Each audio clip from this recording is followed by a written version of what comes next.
गाय का मूल्य। सनातन संस्कृति में, सनातन धर्म में गाय को विशेष दर्जा दिया गया है। गाय के अंदर 33 कोटि देवता विराजमान बताए गए हैं। गाय के दूध में अमृत पाया जाता है। स्वर्ण गाय के दूध से मिलता है, इसलिए बुद्धि कुशाग्र और प्रखर होती है। इसे एक दिव्य कहानी के रूप में गाय का मूल्य आप जान सकते हैं। एक बार महर्षि अपस्तंभ ने जल में ही डूबे रहकर भगवत भजन करने का विचार किया। वे 12 वर्षों तक नर्मदा और मत्स्य संगम में जल में डूबकर भगवत स्मरण करते रह गए। जल में रहने वाले जीवों में बड़े प्रिय हो गए। तदंतर एक समय मछली पकड़ने वाले बहुत से मल्लाह वहां आए। उन्होंने वहां जाल फैलाए और मछलियों के साथ महर्षि को भी खींच लाए। मल्लाहों की दृष्टि मुनि पर पड़ी तो वे बड़े व्याकुल हो उठे और उनके चरणों में गिरकर क्षमा मांगने लगे। मुनि ने देखा कि इन मल्लाहों द्वारा यहाँ की मछलियों का बड़ा भारी संहार हो रहा है। अतः सोचने लगे, अहो, स्वतंत्र प्राणियों के प्रति यह निर्दयतापूर्ण अत्याचार और स्वार्थ के लिए उनका बलिदान कैसे शोक की बात है। भेद दृष्टि से रखने वाले जीवों के द्वारा दुख में डाले गए प्राणियों की ओर ध्यान नहीं देता, उसे बढ़कर क्रूर इस संसार में दूसरा कौन है। ज्ञानियों में भी जो केवल अपने ही हित में तत्पर वह श्रेष्ठ नहीं, क्योंकि ज्ञानी पुरुष भी जब स्वार्थ का आश्रय लेकर ध्यान में स्थित होते हैं, तब इस जगत के दुखी प्राणी किसकी शरण में जाएंगे। जो मनुष्य स्वयं अकेला ही सुख भोगना चाहता है, मुमुक्षु जनों से पापी से भी महापापी कहलाते।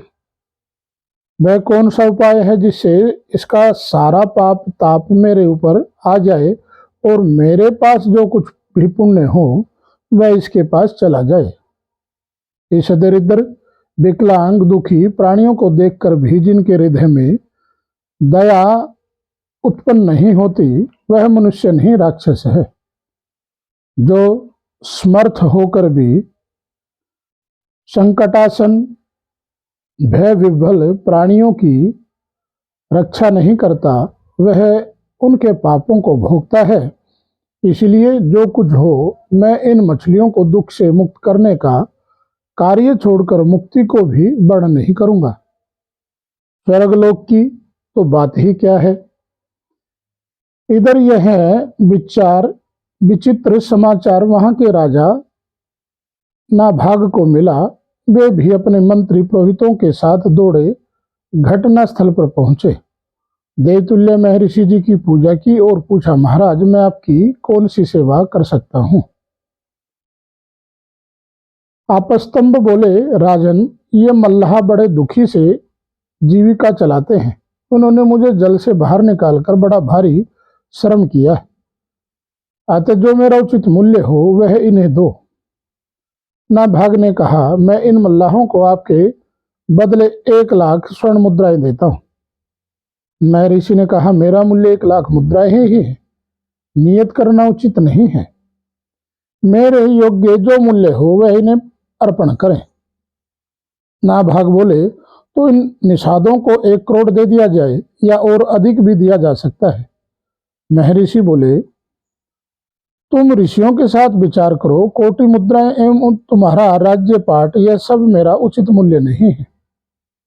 महर्षि की बात सुनकर मंत्री और पुरोहितों के साथ राजा बड़ी चिंता में पड़ गए। इसी समय महातपस्वी लोमस ऋषि वहां आ गए। उन्होंने कहा, राजन, भय ना करो, मैं मुनि को संतुष्ट कर लूंगा। तुम इनके लिए मूल्य के रूप में एक गौ दो, क्योंकि ब्राह्मण सब वर्णों में उत्तम, उनका और गौओं का कोई मूल्य नहीं आंका जा सकता। लोमस जी की यह बात सुनकर नाभाग बड़े प्रसन्न हुए और हर्ष में भरकर बोले, भगवान उठिए उठिए, यह आपके लिए योग्यतम मूल्य उपस्थित किया गया है। महर्षि ने कहा, अब मैं प्रसन्नता पूर्वक उठता हूँ। मैं गौ से बढ़कर दूसरा कोई ऐसा मूल्य नहीं देखता जो परम पवित्र और पाप नाशक हो। यज्ञ के आदि अंत और मध्य गौओं को भी बताया गया है। ये दूध, दही, घी और अमृत सब कुछ देती हैं। ये गौएं स्वर्ग लोक में जाने के लिए सोपान है। अस्तु मैं ये निषाद इन जलचारी मछलियों के साथ सीधे स्वर्ग में जाएं, मैं नरक को देखूं या स्वर्ग में निवास करूं, किंतु मेरे द्वारा जो कुछ भी पुण्य कर्म बना हो उससे ये सभी दुख आर्त प्राणी शुभ गति को प्राप्त हों। तदंतर महर्षि के सत्संकल्प एवं तेजोमयी वाणी के प्रभाव से सभी मछलियां और मल्लाह स्वर्गलोक में चले गए। विभिन्न प्रकार के उपदेशों द्वारा लोमस जी तथा आपस्तंभ जी ने राजा को बोध प्राप्त कराया और राजा भी धर्ममय बुद्धि अपनाई। अंत में दोनों महर्षि अपने अपने आश्रम को चले गए। यह वृतांत स्कंद पुराण में दिया गया है। गाय का मूल्य।